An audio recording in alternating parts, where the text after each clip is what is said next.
dolli ko may wër et ba mu dellu jàmm en fait Jolof fekk fa njabootam si jàmm. Donc à toutes ces femmes là de la diaspora, à ma fille Adja et à ma fille aussi Dégué Mambita, et ñoom ñëpp ñu ngi leen di souhaiter joyeux dimanche di leen wax gàcce ngalaama donc yéen a moom Titi.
Tal como lo cortés no quita lo valiente, así lo hilarante no quita lo profundo.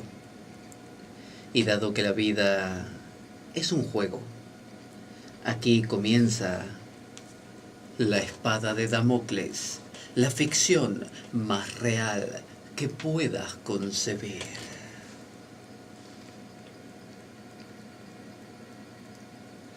La espada de Damocles es un programa que por mera falta de objetividad cree ser diferente.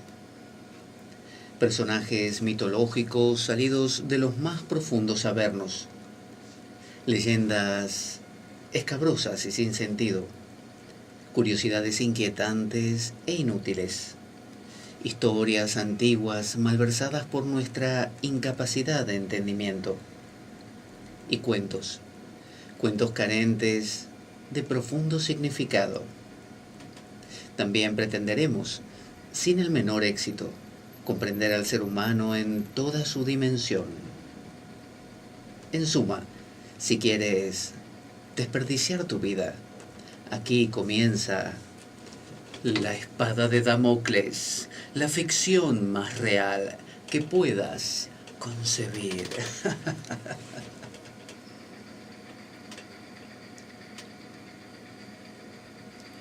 La espada de Damocles. Sí, mi cuyo Filemón. La espada de Damocles se emite todos los domingos de 14:30 a 16:30 aproximadamente. Aquí por la 107.3 del dial de la FM de Oviedo, Radio Cuca, España.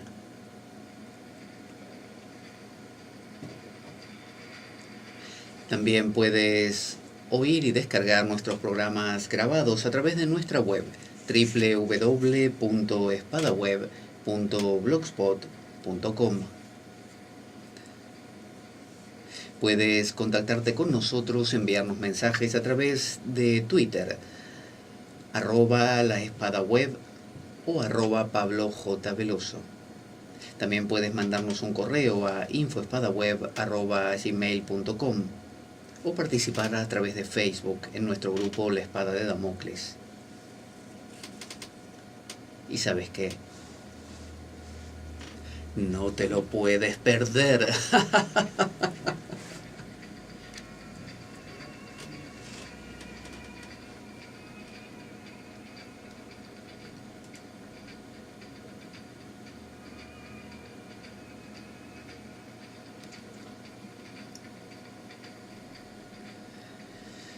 Buenas, buenas a todos. Aquí estamos otra vez en la Espada de Damocles. Quien les habla, Pablo Veloso, para tratar un tema, como siempre hacemos, que puede resultar del interés de muchos. Hoy es un día muy especial aquí en España, ya que se celebran las elecciones, ¿no? No las elecciones del poder ejecutivo, es decir, de la presidencia, pero sí las del poder legislativo. Y bueno, por eso es un día muy importante, porque es un día decisivo que va a influir en lo que continúa, en lo que viene después. Y nosotros aquí en la Espada de Damocles, de una manera u otra, queríamos hacer eco de ese sufragio, de esa situación política. Y vio que cuando hay una situación política que decidir, siempre hay diversas opciones y de las más variopintas. A veces resulta que alguna de ellas parece convencernos o agradarnos y en otras ocasiones pareciera que ninguna de ellas nos resulta conveniente. Y bueno, ahí se torna más difícil el tema de votar, porque uno dice, bueno, este no me gusta, este tampoco, y este de más allá tampoco. ¿Qué hacemos? Y bueno, no se sabe. Algunas personas optan por no ir a votar, porque aquí en España no es obligatorio, como sucede en la Argentina, por ejemplo. Otras personas optan por hacer una especie de, como se diría, un tatetí, es decir, hacer una rima verbal y elegir así mientras uno va moviendo el dedo de boleta en boleta, y finalmente cuando se acaba la rima uno dice, bueno, esta es la que voy a meter en el sobre. Otras personas eligen impugnar la boleta, es decir, romperla de manera que no valga. Y bueno, una serie de recursos y de opciones que las personas tienen a la hora de votar. Pero bueno, aquí en la Espada de Damocles vamos a hacernos eco, como le decía, de esta situación de responsabilidad cívica y vamos a retrotraernos a un personaje que vivió allá por el 1400 y algo, ¿no? Por el famoso Quattrocento italiano, ese espacio de tiempo donde la Edad Media empezó a dejar paso a lo que conocemos como el Renacimiento, ¿no? Donde aquellos pintores y escultores tan famosos como, bueno, Leonardo da Vinci, Botticelli, Miguel Ángel y algunos más hacían de las suyas. Pero bueno, también, además del arte, existía lo que sabemos, las grandes familias italianas, como por ejemplo los Medici, y que han llegado a tener papas entre sus filas, y también el personaje del que vamos a hablar hoy. El personaje del que vamos a hablar hoy vivió en esa época y desempeñó un rol político, porque los Medici también tenían un rol político. Eran distintas las opciones. Estaba la religiosa, estaba la secular, ¿no? La no religiosa, y bueno, se disputaban el poder desde distintos ángulos. Uno de ellos fue el religioso y lo encarnó desde la protesta el personaje del que hablaremos hoy, que se llama nada menos que Girolamo Savonarola. Yo sé que usted en su casa me dirá, Giro, ¿qué? ¿Quién es ese? Bueno, Girolamo Savonarola es un personaje que va a ver que es muy interesante, pero no porque uno aprenda lo que pasó, sino porque nos va a contar mucho de lo que está pasando hoy. Va a ver que en todas las épocas hay Girolamo Savonarolas, en todas las épocas hay Lorenzo de Médicis y Cosme de Médicis, y en todas las épocas hay papas, Alejandro VI y León X, ¿no es cierto? Así que va a ver que es muy actual el tema. Y sin dar más vueltas vamos a ir directamente a esta historia. Vamos a conocer la biografía, gracias a algunas fuentes que he recogido, de Girolamo Savonarola, y vamos a pensarla, a reflexionarla y a ver cómo se aplica a nuestra vida presente. Dice así: Girolamo Savonarola, para los que no quieran llamarlo Girolamo, si a usted le molesta llamarlo Girolamo, llámele Jerónimo. Vamos a pedirle a Filemón que nos haga las veces aquí de Girolamo, de Jerónimo Savonarola, así le podemos dar una voz a Savonarola y no se convierte solamente en un personaje oscuro. ¿Te parece, Filemón? Sí, me encantaría, la verdad. Aparte me parece un personaje apasionante. Savonarola, ¿eh? Savonarola, el italiano, el Tano. Bueno, exactamente. Girolamo Savonarola nació en la ciudad de Ferrara, que como usted sabe es donde fabrican los Ferraris. en la época de Savonarola, se ve que ya en esa época, 1452, empezaron a fabricar los primeros Ferraris, que bueno, no sé qué forma tendrían en esa época, seguramente serían una especie de carreta muy tuneada, muy preparada. No los Ferraris de ahora, ¿no es cierto? Pero bueno, eran los primeros rudimentos, ¿no? En Ferrara. Y desde muy joven fue un purista. Mucha gente piensa que purista quiere decir que fuma puros. No. Purista era un tipo muy puritano. O sea, vio esa gente incómoda que usted tiene una manchita en la camisa y ya le está mirando mal, por ejemplo. O que usted, no sé, no se peinó adecuadamente y su interlocutor, en lugar de mirarlo a los ojos, le está mirando el pelo todo el tiempo. Bueno, eso es un purista. Un tipo que no se aguanta. Un tipo que está siempre mirando lo que hace el otro. ¿Eras así vos, Filemón, cuando eras Savonarola? Sí, era un tipo que nadie me aguantaba. Yo me acercaba a la gente y enseguida le estaba encontrando los errores. Y por eso en realidad me despreciaban en todas partes. Y no tenía amigos, tengo que confesarlo. Me costaba mucho conseguir un amigo, porque apenas encontraba uno ya le empezaba a descubrir errores y le decía, vos tenés la nariz muy grande, o esa ropa está mal combinada, ¿no? O esa ropa no es pertinente para esta situación. Y de a poco me iba quedando cada vez más solo, ¿no? En realidad mi círculo de amigos nunca fue grande y la poca afluencia de amigos que tenía, así como llegaban, se iban. Y sí, eso pasa con los que son demasiado exigentes, demasiado puristas. Girolamo Savonarola, hay que decir, era feo, era feo. Porque veo que hay gente que es fea, no se lo digo yo como que soy la encarnación de la belleza, todo lo contrario, pero hay algunos que realmente se pasan de la raya. Bueno, Girolamo Savonarola no era lo que uno puede decir agraciado, más vale es lo que uno podría llamar un desgraciado, ¿no es cierto? Porque la nariz de Savonarola era bastante prominente. Digamos que si uno se ponía a su izquierda o a su derecha con el sol en contra, le daba sombra, así de simple. Usted un día de mucho calor y no encontraba ningún árbol, usted le decía a Savonarola, ponete acá a la izquierda un momento, que no quiero que me dé el sol, por favor. Y bueno, Girolamo se paraba ahí un minuto y le daba sombra, suficiente como para que usted se recupere y siga caminando. O vio en la playa que la arena se calienta mucho.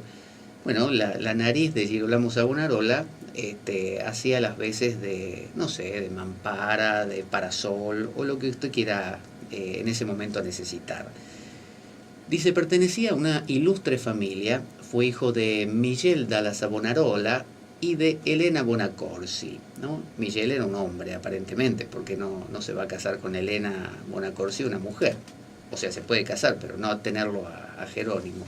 Recibió una esmerada educación humanística bajo la dirección de Battista Guarino y bajo la tutela de su abuelo Michel. Parece que el abuelo también se llamaba Michel, que en otras partes del mundo es un nombre de mujer, que le inculcó un profundo sentimiento religioso.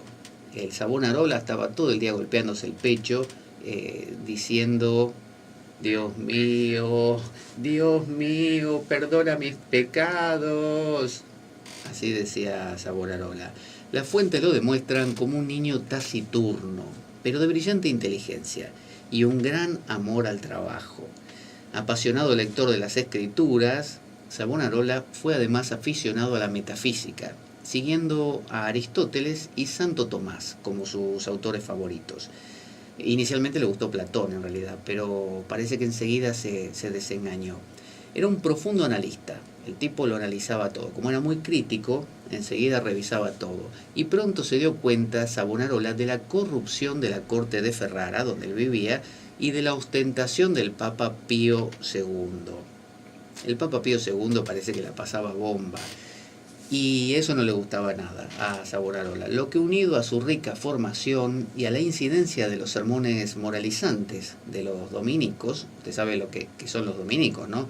Los dominicos son una serie de personas que nacieron en la República Dominicana, esos son los dominicos, y les llevó a sentir un profundo desprecio por el mundo, así como por el estado de la Iglesia, como quedó de manifiesto en sus primeros poemas. Vio que uno escribe unos poemas cuando es pequeño, acerca de alguna cosa que le nace en ese momento.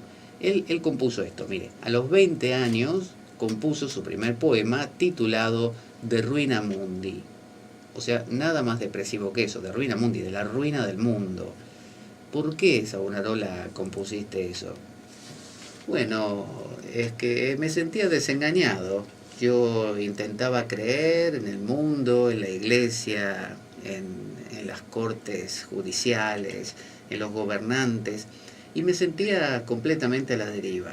No había nada que yo viera que fuera honesto, transparente, concordante con los discursos. Eran todos una manga de hipócritas. Así que yo les escribí un poema que se llamaba De Ruina Mundi, donde hablaba de todas las, denunciaba todas las porquerías que hacía esta gente. En 1472 comenzó la carrera religiosa. La carrera religiosa es una carrera que tiene como meta una cruz, por ejemplo. Uno pone una cruz al final, o si usted es judío, una estrella de David, o si uno es, no sé, musulmán, una media luna, y la gente hacen el disparo, ¿no? Y salen todos corriendo. Y el que llega primero y toca la cruz, o el elemento religioso de que se trate, es el que gana la carrera religiosa. Entonces, en 1472 comenzó la carrera religiosa al ingresar en el convento dominico de San Domenico, en Bolonia, en el que fue ordenado sacerdote 3 años después. Tomó el hábito dominicano, o sea, se hizo nacional de Santo Domingo, o de República Dominicana, en 1475, y ese mismo año compuso De Ruina Ecclesiae. Fíjese lo que le estoy diciendo. El tipo, con solo mirar un poco el panorama de los gobernantes, compuso De Ruina Mundi. Y después, cuando ingresó al convento de Santo Domingo y fue ordenado sacerdote, o sea, ya se comprometió con la iglesia, se ve que ahí vio profundamente de qué se trataba la iglesia y compuso De Ruina Ecclesiae, o sea, la ruina de la iglesia. Compuso una especie de ensayo o poema donde ahora denostaba a la iglesia misma, pero siendo parte de la iglesia. Esa era la cuestión. De esta época data su amistad con el que más tarde sería vicario general de la orden, Sebastián Maggi, cuya ayuda le fue preciosa en muchas circunstancias difíciles de su vida.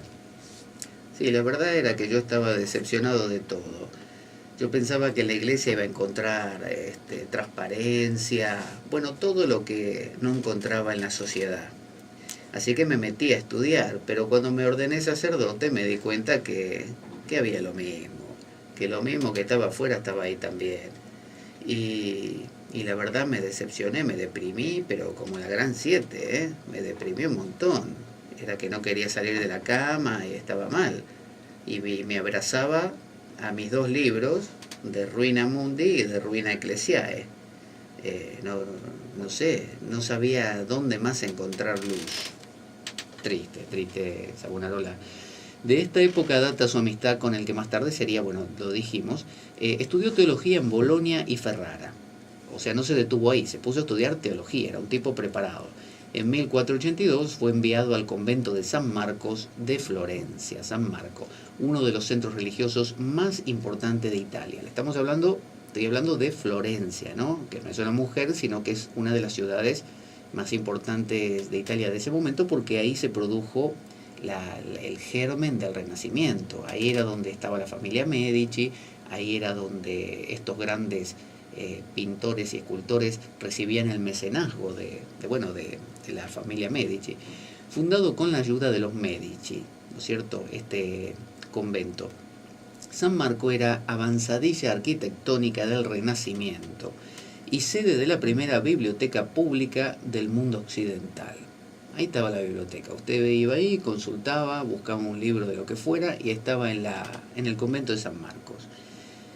Un lugar maravilloso para la meditación y el recogimiento, decorado con unos magníficos frescos de Fra Angelico y sus ayudantes. ¿Quién era Fra Angelico y sus ayudantes? Que suena como un grupo musical. El grupo de... Hoy toca a la noche el grupo de Fra Angelico y sus ayudantes. Bueno, no. Fra Angelico era un dominico, tanto como Savonarola. Y bueno, se caracterizaba por Le llamaban angélico porque cuando pintaba esos rostros de una manera muy dulce, de una manera muy angélica, y por eso le llamaban así. El mejor convento de toda Italia, le había tocado al amigo Savonarola. Un lugar moderno, bello, confortable, tenía todo, tenía wifi, tenía televisión de pantalla plana, en el que Jerónimo de Ferrara aprendió el arte de la prédica y comenzó a tener visiones. O sea, por un lado aprendió a predicar, porque no se nace predicador, se aprende, ¿no es cierto? Aprendió las técnicas discursivas, las técnicas como los antiguos sofistas enseñaban, de cómo transmitir ideas, ¿no? Tal como los políticos. Y comenzó a tener visiones, ¿no? Pareciera que las dos cosas están conectadas de alguna manera. Pronto comenzó a ganar fama como predicador a raíz de sus encendidos sermones en los que condenaba los vicios reinantes. ¿Cómo era? A ver, Filemón, danos una muestra de cómo era Savonarola predicando. Bueno, a ver. Sí, Savonarola decía algo así. Hermanos, arrepentíos, sois todos unos pecadores, malditos, vais a ir al infierno y a quemaros, vuelta y vuelta, de un lado y del otro, y el diablo con su tridente os clavará y os sumergirá en calderos llenos de aceite hirviendo. Debéis arrepentiros y regresar hacia Dios, hacia la Santa Madre Iglesia. Si no os arrepentís, sufriréis. Bueno, se ve que era encendida la prédica, me doy cuenta. Predicó la Cuaresma, ¿no? Esos 40 días antes de la Pascua, en San Geminiano y en Génova.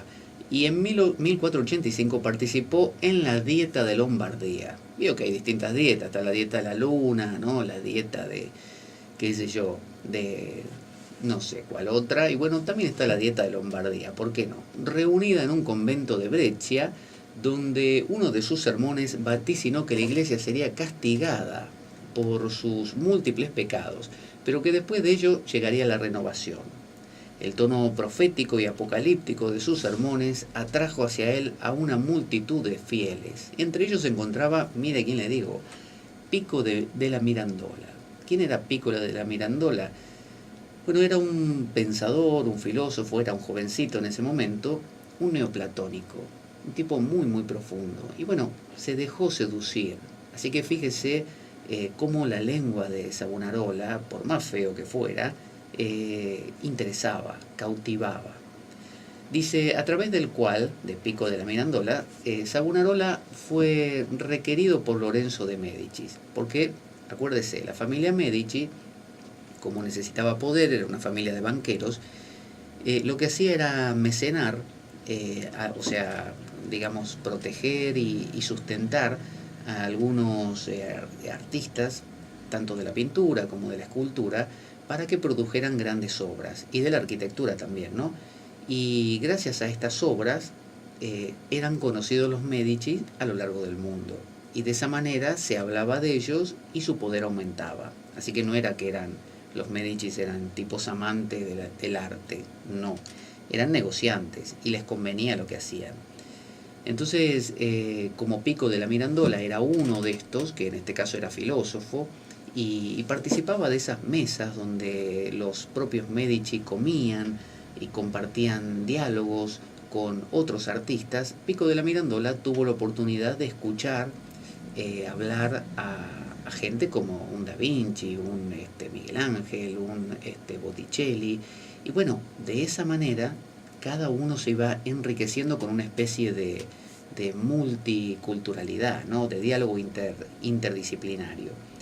Entonces Lorenzo de Medici lo mandó a llamar a Savonarola y lo pidió, dijo, yo, como aquí los fichajes que se hacen en el fútbol español, bueno, yo lo quiero para el convento de San Marcos de Florencia.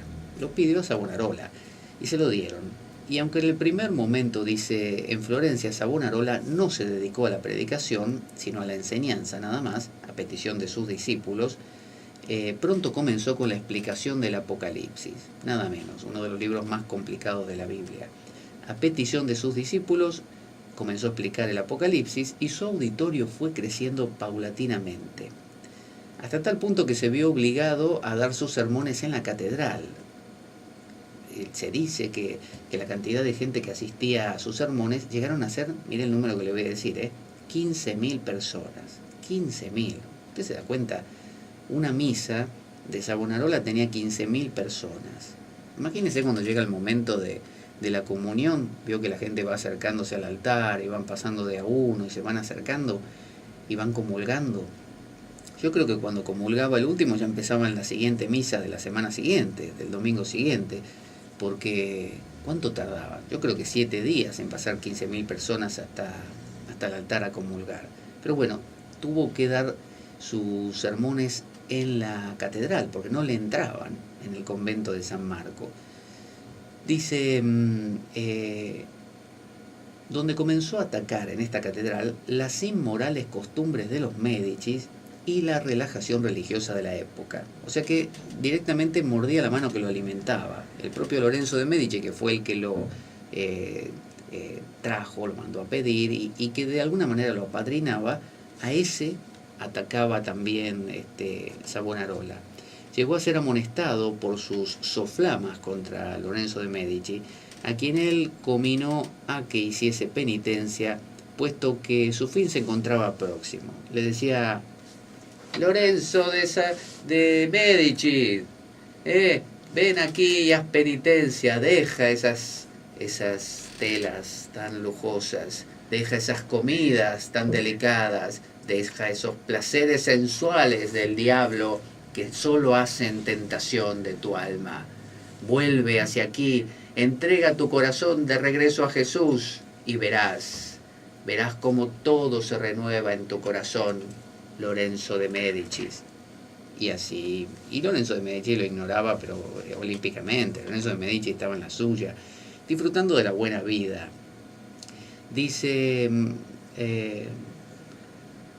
llegó a ser amonestado, por sus soflamas contra Lorenzo de Medici, y de hecho Savonarola se negó a tratar con Lorenzo mientras éste mantuviese sus inmorales costumbres. El gobernante florentino, que no se atrevió a enfrentarse directamente contra él, ya que era prior de San Marcos, Savonarola ya era prior, trató de llevar a cabo una campaña de descrédito contra él.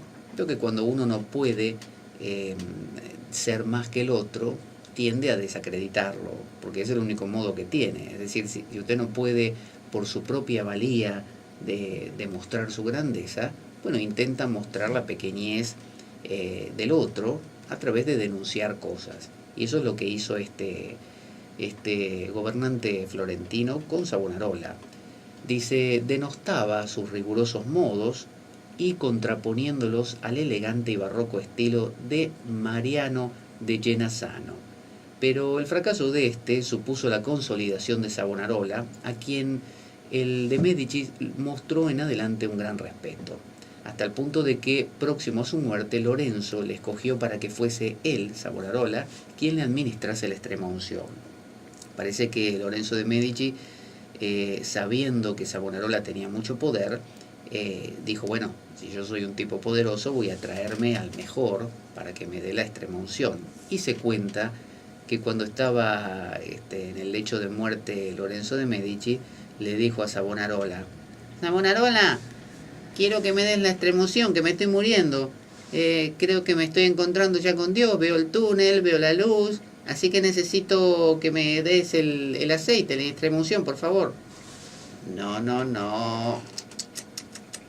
No te voy a dar nada, Lorencito, a menos que te arrepientas públicamente y delante de todos tus pecados. ¿De qué? De tus pecados, querido.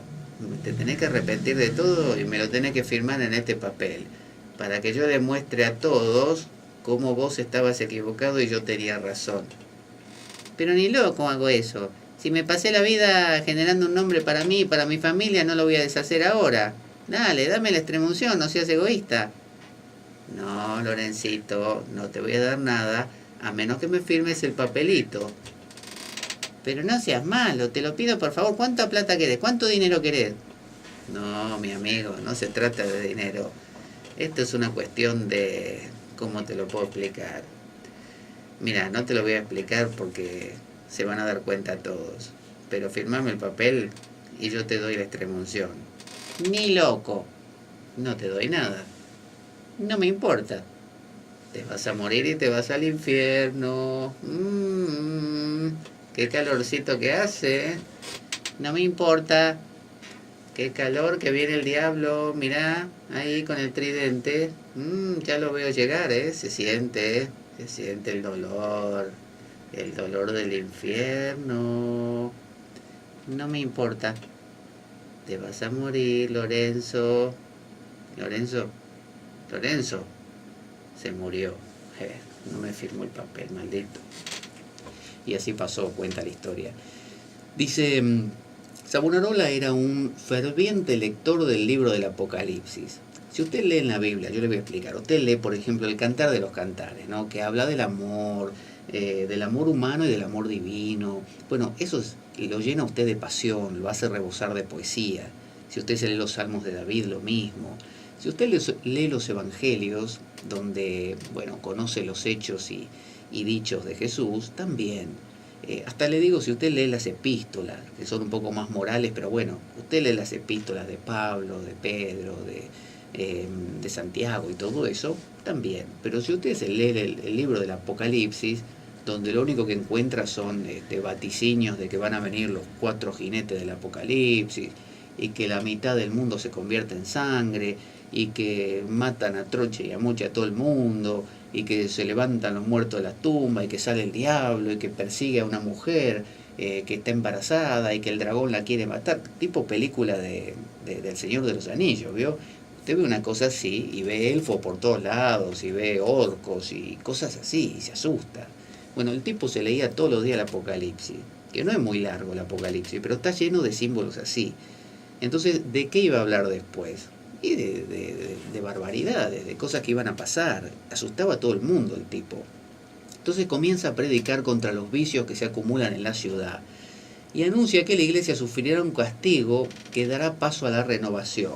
Decía, arrepentíos, porque me leí todo el Apocalipsis y un montón de veces me lo leí y sé lo que va a pasar, y ustedes porque no lo leen no lo saben, porque va a venir Dios y los va a castigar a todos, pecadores de porquería, que así como vino Ciro, el rey de Persia, y liberó a todos los judíos que estaban presos en Babilonia, así también va a venir uno acá, ya van a ver, y me hacen poner nervioso, me hacen, y cosas así, decía.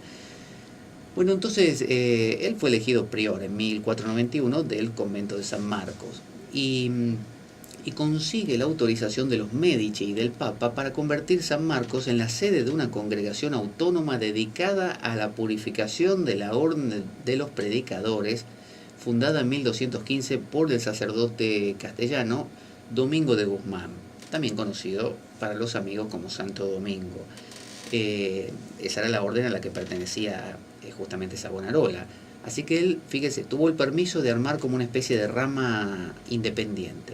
Savonarola se convierte así en un gran predicador, figura mediática, es como si hoy en día fuera el youtuber por excelencia, ¿no? Que todos miran, diríamos hoy, y comienza a enfrentarse a Lorenzo de Medici, su protector, conocido como Lorenzo el Magnífico. Mire usted, el tipo iba por la calle y decía, mira, ahí va Lorenzo el Magnífico. Florencia vive un buen momento. No Florencia la mujer, sino la ciudad, ¿no? Los Medici son los banqueros más importantes de Europa y los paños florentinos se venden a buen precio.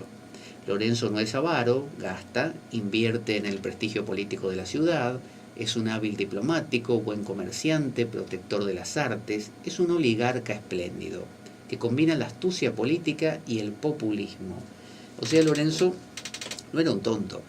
Sabía que haciendo esto del arte se revestía ya no de la crudeza y de la dureza de un déspota, de una persona que monopoliza el capital y se vuelve alguien que compra y pone y saca políticos, sino que se reviste de alguien delicado, de un amante de las artes. Entonces cae bien, es como, no es el tirano simplemente duro, como si fuera el de Corea del Norte, sino que es un tirano encantador, ese que le roba a usted y usted está contento de que le robe. Entonces llegaron a ser los Medici los banqueros más fuertes de Europa, banqueros con buen olfato. La fuerza política la adquirieron cuando uno de los fundadores de la dinastía capitaneó con mucha habilidad la restauración del poder de los gremios principales ante la revuelta de los Ciompi, cardadores de lana. Banca, tejidos y una buena conexión con el humor popular, es decir, sabían llegar a la gente. No eran tipos que la gente los despreciara y nada más. Y además tenían una cualidad que es lo que, bueno, después heredó la mafia, que es dar favores. Los Medici te ayudaban. Vos tenías un problema, por ejemplo, decías, sí, don Medici, sí, necesito un dinero. Bueno, pase. ¿Qué necesita? Mire, necesito comprarme una carreta nueva, porque se me rompió la anterior y ya no daba más. Bueno, ¿cuánto dinero necesita? Y deme, ¿qué le puedo decir? 100 pesos. Bueno, perfecto, aquí los tiene. ¿Así nomás me lo da? Bueno, no, ya sabes cómo es. No, ¿cómo es? Bueno, te damos este dinero y ya más adelante cuando necesitemos algo te llamamos. ¿Me entendés, pibe? Sí, ahora le he entendido. Muy bien, muchas gracias. Hasta luego. Hasta luego. Cerrame la puerta al salir. Entonces, sucedía así. Te daban el dinero, te ayudaban, pero se sabía que te habían hecho ese favor. Así que en algún momento, como pasa con la mafia, había como una especie de cadena, de catarata de favores, que a su vez generaba una catarata de devoluciones, y eso cerraba un ciclo continuo. También los Medici otorgaban puestos públicos a veces, y de esas maneras se garantizaban la fidelidad de esta gente. Entonces su red se extendía sin límites por todas partes. Eran hegemónicos por eso mismo. Y Lorenzo llevó su hegemonía a su punto más alto. Nuevos edificios, pinturas, esculturas, es decir, no había cosa que ellos en la que no estuvieran. Usted miraba para un edificio público y veía la gloria arquitectónica ¿de quién? De los Medici. Después veía una estatua, qué sé yo, el David. Veía la estatua ahí y decía, ¿y esto de dónde salió? Bueno, de un artista mecenado por los Medici.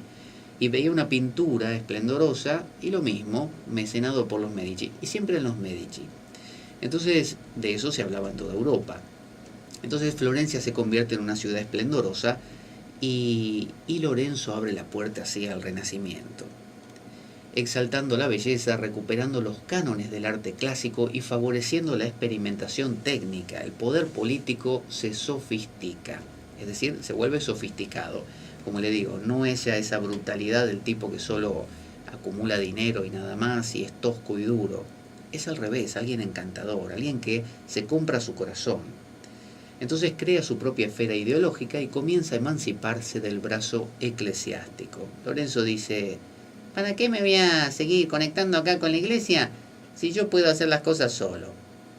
En la Pascua de 1493 el vicario, o sea ahora Savonarola, dio una serie de 25 sermones basados en el Ecce Quam Bonus, que es un salmo de David. Se lo voy a decir en latín por si lo quiere aprender. Dice, Ecce quam bonum et quam iucundum habitare frates in unum, sicut unquentum in capite quod decendit in barbam Aaron, quod decendit oram vestimenti ejus, sicut rosermon qui decendit in montem Sion, quinam illic mandavit Dominus benedictionem et vitam usque in seculum.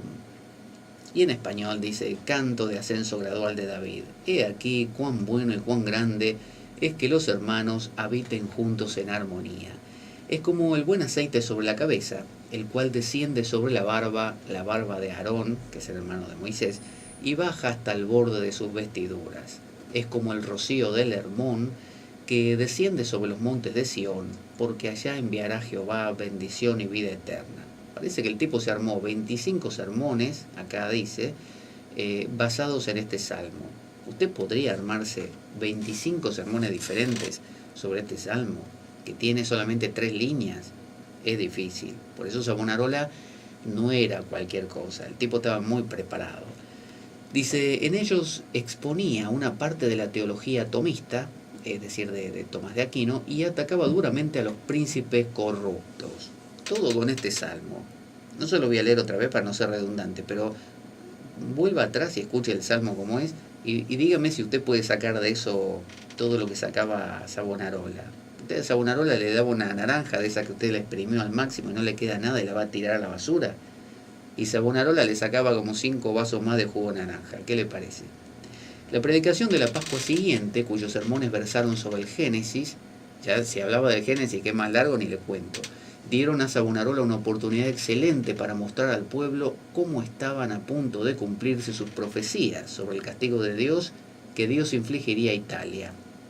En un momento en el que Carlos VIII de Francia ya se había apoderado de una parte del país. Él decía que Carlos VIII era como el Ciro, ese del que hablábamos antes, que así como Ciro vino y liberó a los judíos del yugo de Babilonia, bueno, de la misma manera vendría Carlos VIII de Francia y los liberaría del yugo de los Medici.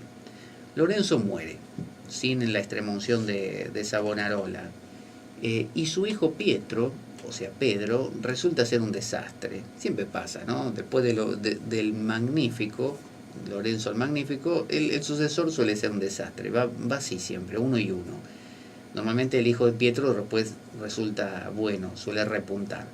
El heredero comete un grave error al ceder unas fortalezas al rey de Francia, al Carlos VIII, que avanza hacia el centro de Italia. Ahí Carlos VIII tenía vía libre, empezó a avanzar y a ocupar todo lo que encontraba. El Papa de Roma está preocupado, imagínense. Entonces el Papa de Roma dice, Carlos VIII se está acercando. Bueno, no se preocupe, señor, seguramente algo lo detendrá. Pero cada vez se acerca más, escúchame. Me parece que se está acercando a Roma y en 2 o 3 días lo tenemos acá en la puerta, No se preocupe, señor. Dios nos va a ayudar con un milagro. Sí, querido, los milagros ya no ocurren. Y cosas así.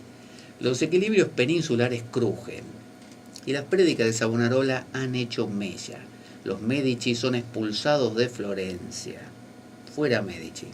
Un día se levantan a la mañana los Medici y escuchan, ¿sí? Sí, queremos hablar con los Medici. Sí, somos nosotros. Se tienen que ir de Florencia. ¿Qué? Que se tienen que ir de Florencia. No nos vamos nada. Así que no se van. Soldados, vengan. Y lo sacaron a patadas. En noviembre los franceses entraron en Florencia y Pedro de Medici fue expulsado de la ciudad, causando un vacío de poder que no pudo ser asumido por la Signoría, que era un grupo de unos 8 representantes de los distintos gremios que había en Florencia, más uno más, que tiene un nombre que ahora no me acuerdo, una especie de Gondolfore o una cosa así, que era como el noveno, el que decidía si había empate, y que dio a Savonarola la oportunidad de ponerse al frente de la República. Porque bueno, era una república Florencia, es decir, tenía división de poderes, tenía participación de la gente, no se podía matar a uno así nomás. Y Savonarola dijo, así que lo expulsaron a Pietro y ahora quedó un vacío de poder. Y cuando queda un vacío de poder, ¿quién va? Girolamo, Girolamo, moi. Así que ahora voy a gobernar yo, ahora van a ver lo que es bueno, Pueblo de Florencia, agárrense, porque llega Girolamo. Así estaba Girolamo, encantadísimo. Y entonces el 21 de noviembre de 1494 la Signoría encargó a Savonarola que interviniese y mantuviese una entrevista nada menos que con Carlos VIII, el rey de Francia. En parte gracias a este encuentro la ciudad fue salvada de la destrucción. Vaya a saber lo que le dijo Savonarola a Carlos VIII.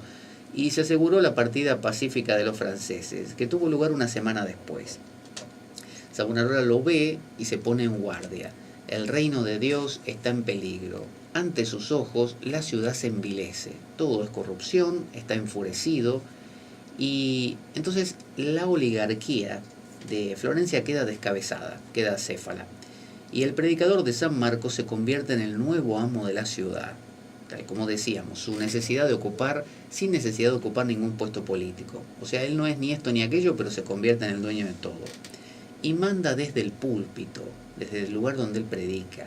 Y Savonarola habla de convertir Florencia en la nueva Jerusalén, nada menos, y exhorta a los ricos a prescindir de sus propiedades más lujosas. Sigue el ejemplo de San Bernardino de Siena y organiza un ritual purificador llamado nada menos que la hoguera de las vanidades. Entonces, ¿qué era esto? Mire, cuadros, muebles lujosos, espejos venecianos, perfumes y libros profanos son echados al fuego en la Plaza de la Signoría. El 7 de noviembre de 1497, martes de carnaval, se enciende una gran hoguera previa requisa de objetos lujosos en toda la ciudad. Y la gente está magnetizada por el fraile. Y hay muchos conversos. Fíjese que hasta el pintor Sandro Botticelli, el grandísimo Sandro Botticelli, que pintó el primer cuadro que rompía un poco con la tradición de solamente pintar cuadros religiosos, pintó la primavera y el nacimiento de Venus, que eran cuadros que tomaban imágenes paganas, totalmente paganas, y que resaltaban, que los hizo para Lorenzo de Medici, resaltaban el placer, resaltaban el buen vivir, el disfrute de la vida, y ya no solamente que la Virgen, que el Cristo y nada más. Y el mismo Botticelli parece que queda seducido, no es que solo lo hizo por miedo, por las prédicas de Savonarola, y acude él mismo a la hoguera para echar al fuego algunos libros licenciosos que tiene en casa. Y la ciudad parece entregada a la ascesis, pero el partido perdedor, como siempre, espera su momento. Savonarola decía: hermanos de Florencia, hemos encendido la hoguera de las vanidades para que arrojen aquí todas aquellas cosas que son motivo de pecado, que hacen perder vuestras almas. Voy a dar una lista minuciosa de ellas. Espejos, donde se miran para ver cuán bellos son, y eso los conduce al peor pecado, el de la vanidad. Arrojadlos a la hoguera. Cuadros de pintores asquerosos que pintan cuerpos desnudos para que los vean y las más bajas pasiones se despierten. Arrojadlos a la hoguera. Libros. ¿Para qué quieren leer libros? Los libros no sirven. Los libros son una porquería, corrompen vuestro pensamiento. Para eso está la Biblia, y ni siquiera deben leerla.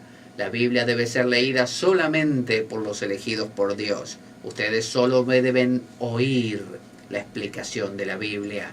Arrojad maquillajes que solo embellecen su cuerpo exterior, pelucas y toda clase de vestidos y ropas lujosas. Arrojadlas a la hoguera de las vanidades y ved cómo se queman, cómo se deshacen todos vuestros pecados, y sentíos libres, renovados y transformados para poder entrar a lo que antaño era Florencia, la ciudad del pecado, y ahora es la nueva Jerusalén, la ciudad de Dios. Sí, así hablaba Savonarola y otras cosas más, decía. Y el propio Botticelli parece que quemó algunos cuadros, ¿no? Inclusive códices antiguos, desde la época romana, griega, también se quemaron ahí, ¿por qué no? Savonarola manda desde el púlpito y el Consejo Municipal de la Signoría le obedece. Ahora la Signoría de Florencia le obedece a él. Y sin embargo se divide en Florencia en dos bandos. Están los frateschi, que son los partidarios del fraile purificador, o sea, los que confraternizan con él, y los arrabbiati, o sea, los que tienen rabia, que le detestan y cuentan con el activo apoyo de los franciscanos, que lo odiaban a Savonarola. No lo odiaban porque dijera cosas incoherentes a su ver. Lo odiaban porque era dominico, y los dominicos y los franciscanos se odiaron siempre. Entonces, dice, estaban recelosos de la acumulación de poder en el convento de San Marcos. Porque los franciscanos decían, ¿por qué ahí en el convento de San Marcos tienen tanta riqueza y nosotros no, ¿Por qué además está gobernando la ciudad de Florencia el Savonarola ese? Y nosotros no pudimos meter ni un franciscano ahí, Eso no es equitativo, acá no hay armonía, no hay democracia, ¿qué es esto? Y así hablaban. Entonces emerge otro predicador, Mariano de Genazzano, ¿no? De Genazzano, de la Orden de los Agustinos, como líder espiritual de los opositores, de los Arrabbiati. Los Medici se mueven en el exilio y el Papa Alejandro VI, el famoso Papa Borgia, que era catalán de nacimiento, astuto y calculador, comienza a perder la paciencia. O sea, tenía paciencia guardada y la empezó a perder, porque vio cómo es, uno va caminando y se le cae del bolsillo un poco de paciencia un día, otro poco otro día, y cuando quiere acordar no tiene más paciencia. Uno mete la mano al bolsillo cuando la necesita, por ejemplo, para hacer la cola, no sé, en el supermercado, y no hay más paciencia. Y uno dice, lamentablemente he perdido la paciencia en alguna parte. Entonces el Papa Alejandro VI la perdió. Un joven funcionario municipal llamado, se lo digo, Maquiavelo, Nicolás Maquiavelo, acude a las prédicas de San Marcos y escucha con mucha atención a Savonarola desde un rincón del templo. Toma notas mentalmente y envía información por escrito a Ricardo Becchi, un prelado florentino de la corte pontificia, que le ha pedido que le mantenga al corriente de todo lo que ocurre en la ciudad, ¿no? Le dijo, Maquiavelo, sí señor, necesito que me espíes al Savonarola y me traigas toda la información. ¿Y cómo hago si no puedo escribir porque se van a dar cuenta? Toma nota mentalmente. Ah, bueno, no hay problema. Yo tomo nota de todo lo que dice y se lo cuento. Eso, Maquiavelo me encantó. Entonces Maquiavelo oscila. No es que se tambalea, ¿no?, como si estuviera ebrio, sino que algunos días cree estar ante un farsante que juega con el resentimiento popular. Vio que el populismo se basa en tomar ese fermento que es el descontento popular y utilizarlo para algún fin determinado. Y otros días ve rasgos de sinceridad en Savonarola. Entonces el propio Maquiavelo, un tipo muy perspicaz, el que escribió El Príncipe, duda de qué está pasando verdaderamente. Lo define como una expresión que atravesará los siglos. El profeta desarmado, así lo llama. Los profetas desarmados, decía Maquiavelo, pierden. Escribirá años más tarde en El Príncipe, refiriéndose justamente a este fraile purificador. Sin capacidad de coerción, todo innovador acaba perdiendo. Es decir, Maquiavelo decía esto, que si un tipo es un innovador, pero no tiene capacidad de ejercer presión, de obligar, ya sea a través del temor, del asustar, del terror, o del poder económico, o de lo que fuera, pierde. Dice, como sucedió en nuestros días, dice Maquiavelo, a Fray Jerónimo Savonarola, que fracasó en sus innovaciones en cuanto la gente comenzó a no creer en ellas, pues se encontró con que carecía de medios tanto para mantener fieles en su creencia a los que habían creído, como para hacer creer a los incrédulos. Eso dice en El Príncipe. Entonces el antagonismo entre Maquiavelo y Savonarola ha hecho correr ríos de tinta en Italia.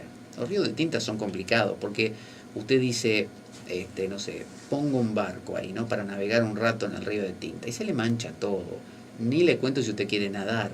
Sus amigos lo ven y le dicen, que estuviste nadando en el río de tinta otra vez. Sí, ¿cómo te diste cuenta? Y porque está todo azul, ¿no ves? Otra vez en el río de tinta, vos no aprendés nunca. Bueno, eso pasa. El río de tinta mancha, lamentablemente. Usted come un pescado de un río de tinta y siempre está todo tintado, está coloreado. Los italianos son grandes historicistas y disfrutan intelectualmente dando vueltas y vueltas a su pasado.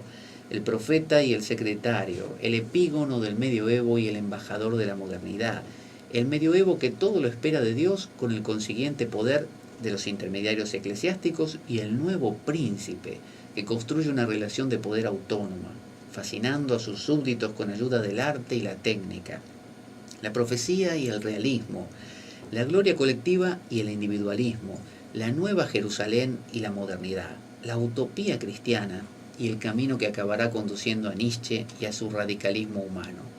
Eso era esa especie de antagonismo entre Savonarola y Maquiavelo.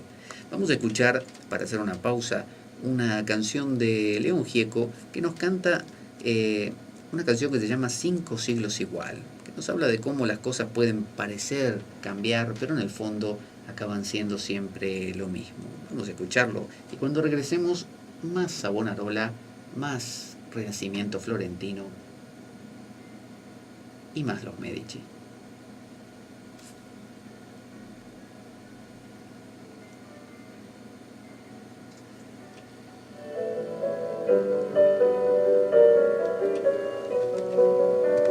Soledad sobre ruinas, sangre en el trigo, rojo y amarillo, manantial del